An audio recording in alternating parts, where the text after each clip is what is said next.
Pemirsa, kasus baru COVID-19 yang Pemerintah semakin berkomitmen untuk menggila melakukan membuat sejumlah pemerintah kebijakan mengambil untuk sejumlah memperbaiki ekonomi kebijakan, Indonesia yang termasuk sempat terpuruk pengetatan akibat PPKM pandemi. Mikro. Lalu Untuk apa melakukan saja reformasi dampak struktural yang yang terjadi dapat terutama mempercepat dari sektor investasi serta ekonomi?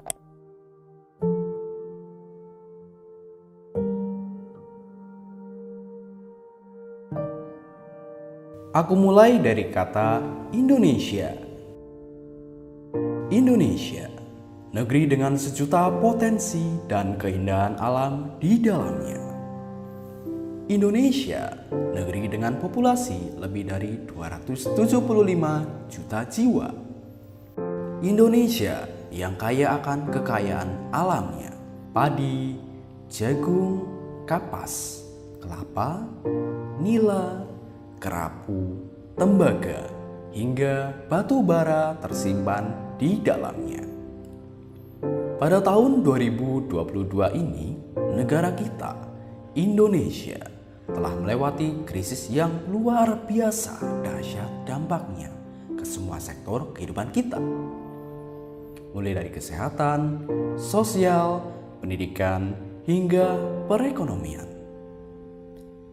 Krisis pandemi COVID-19 telah membuat perekonomian kita terpuruk, namun juga membuat bangsa kita lebih tangguh melewati tantangan ke depan dengan beragam transformasi penuh energi untuk bisa bersaing di kancah global.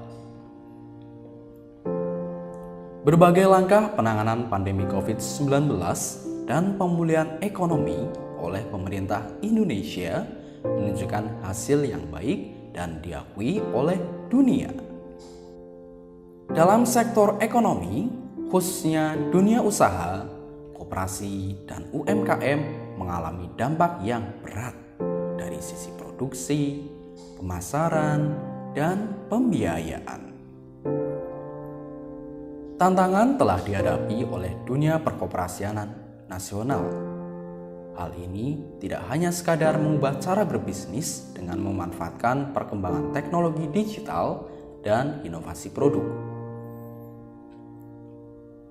Penting bagi kita semua untuk menjadikan momentum ini untuk menghadirkan visi baru di tengah perubahan sosial ekonomi yang sangat dinamis. Lalu, strategi apa yang harus kita lakukan untuk melakukan transformasi koperasi yang inovatif dan modern?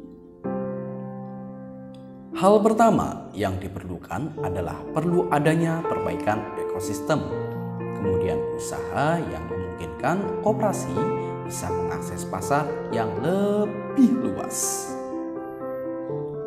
Pembiayaan serta mengembangkan kapasitas usaha seluas-luasnya. Koperasi perlu untuk bisa masuk sektor unggulan nasional.